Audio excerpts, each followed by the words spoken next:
लोकसभा चुनाव में सीटों के लिहाज से महत्वपूर्ण राज्य पश्चिम बंगाल में जीत का परचम लहराने के लिए बीजेपी ने एड़ी चोटी का जोर लगा दिया है।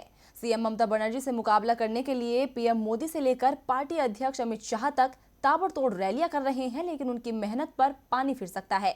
इसकी वजह विरोधियों की घेराबंदी नहीं बल्कि पार्टी में बढ़ रही गुटबाजी है, जो बीजेपी के गणित को बिगाड़ने में लगी है। पश्चिम बंगाल में ममता के किले को ढहाने के लिए बीजेपी क्या कुछ नहीं कर रही।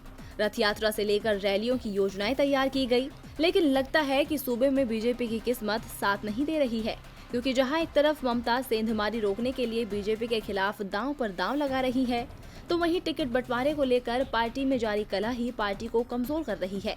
दरअसल लोकसभा चुनाव को लेकर बीजेपी ने उम्मीदवारों की तलाश शुरू कर दी है, लेकिन राज्य के उत्तरी और दक्षिणी हिस्से में टिकट बंटवारा बीजेपी के गले की फांस बन गया है, क्योंकि एक सीट पर 60 से 70 उम्मीदवारों ने अपनी दावेदारी पेश की है। नेताओं की इस तमन्ना से पार्टी में कलह मची है। कई नेताओं ने तो टिकट न मिलने पर पार्टी छोड़ने की धमकी तक दे डाली है। चुनाव से पहले छिड़ी इसी बगावत को थामने के लिए अब बीजेपी दावेदारों को लेकर सर्वे कराएगी। जिस उम्मीदवार को जनता ज्यादा पसंद करेगी उसे ही मैदान में उतारा जाएगा। अब भले ही बीजेपी सर्वे के आधार पर टिकट का बंटवारा करेगी, लेकिन एक बात तो तय है कि इस बंटवारे से जो बवाल मचेगा वो बीजेपी की मुश्किल जरूर बढ़ाएगा।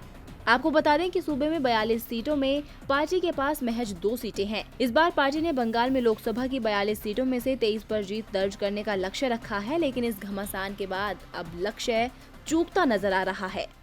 डीबी लाइव की रिपोर्ट।